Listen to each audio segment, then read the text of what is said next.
Hey everyone, I'm back, and today we're going to be talking about Happy End. And this movie came out in 2017 and it's directed by Michael Haneke or Michael Haneke, whatever you want to pronounce it. And he's made movies like these three movies: Benny's Video, The Seventh Continent, and 71 Fragments. I know that was out of order. And also Funny Games from '97, also the 2007 remake.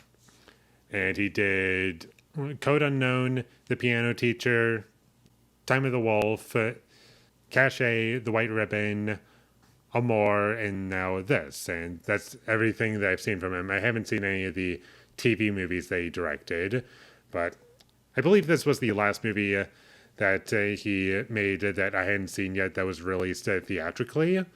And I thought it was great. And the tagline for this movie is that it's like something like it's not a happy movie, and that's true. It's a kind of a sad movie and has a depressing tone along with it. But I do feel as though that works to this movie's benefit because I feel as though what this movie is going for is just something that I'm wanting from a movie like this.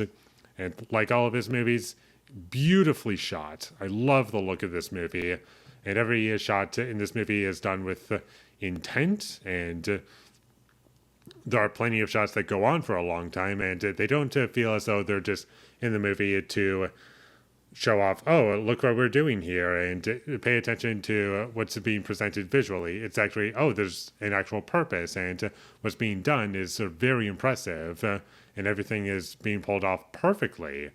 And that's very impressive to me. And the performances were fantastic, and even the child performance I thought was great. And Isabelle Huppert, if I pronounced that correctly, she was really great in this movie. And there is a little bit of English in this movie, and I was kind of surprised when I heard Isabelle Huppert speaking English because I'm just so used to his other films, that being Michel Haneke's other movies like The Piano Teacher and Time of the Wolf, as well as Amor, where that doesn't happen, and I'm like, oh, we got this.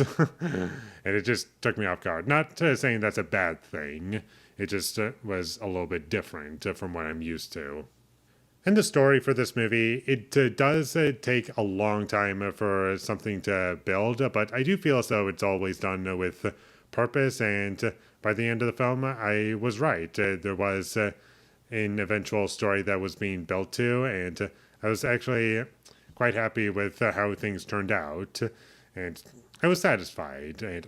And also, I love the lack of music in this movie. There's no original score for this film, if I'm remembering it correctly, and I love the dead silence in so many scenes, and it just adds to the overall pacing and the characters and the emotions that it's going for. And the only music that you really get is when characters are playing instruments, which is very minimal in the film.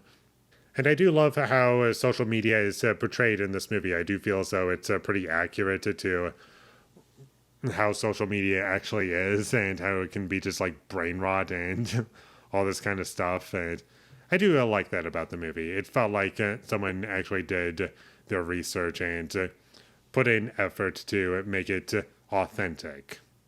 And I love how the characters in this movie are written.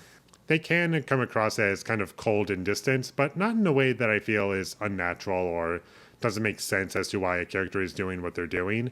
It always feels as though there's intention behind it, and something is trying to be communicated to the audience. And I do feel as though there was purpose, and it added to the film. And one thing that's pretty consistent throughout Michel Haneke's filmography is there's usually a sense of alienation with these characters. Like, they don't really want to speak to one another. And I do feel as though that's something that's always been interesting throughout his filmography, and what keeps me in these movies as well, and makes me want to come back to them. And I haven't rewatched any of his movies yet, but they've been aging pretty well in my head. Like, there's not a single one of his films where I would say, yeah, I don't really want to come back to it, except for maybe Code Unknown. But I do feel as though after watching all of his movies at this point, does kind of make it better, and it gives me some perspective as to, hey, maybe I should check that movie out again. and I should probably rewatch it because maybe I'll get more out of it. And there are some scenes in this movie that I found to be kind of funny, like intentionally funny, not so bad it's funny. Like, I was laughing at a couple parts, and I was surprised that it took that direction. And it's only like a couple of scenes, but still, I liked the approach, and it didn't feel forced. And you might be waiting for some issues that I have with this movie, but I would say that at this point, I would just say that there's just other movies from his filmography that I just like a lot more. Like Cache, The White Ribbon, Amour, Funny Games, the 2007 remake, and The Piano Teacher. I would just much rather come back to those. Like those ones I think are much better and connect with me more, but who knows, maybe I'll like this a lot more if I were to see it a second time. And I'm excited to see it again. And I would highly recommend that you check it out. If you like Michal Haneke's films, if you're not a fan of his movies, then you might not get much out of it because the characters might not connect with you, or the pacing just might be very slow for you. I can see that happening because he does make slower movies in general, but overall, I do feel as though there's a lot to take away from them. And that's about all I have to say about Happy End. Loved it, would totally see it again, and I got a lot out of it. So with all that being said, I'm going to give Happy End an 8 out of 10. Thank you for watching my videos. As always, if you enjoyed this review, be sure to leave a like and comment down below your thought of Happy End, and my social media links, they will all be in the description, so follow me there. And last but not least, subscribe to be a part of Foley Nation, and I'll see you when I get my next review up, and that is going to be for Thirst. So look forward to that, but until I get that up, thank you for watching and have a great day.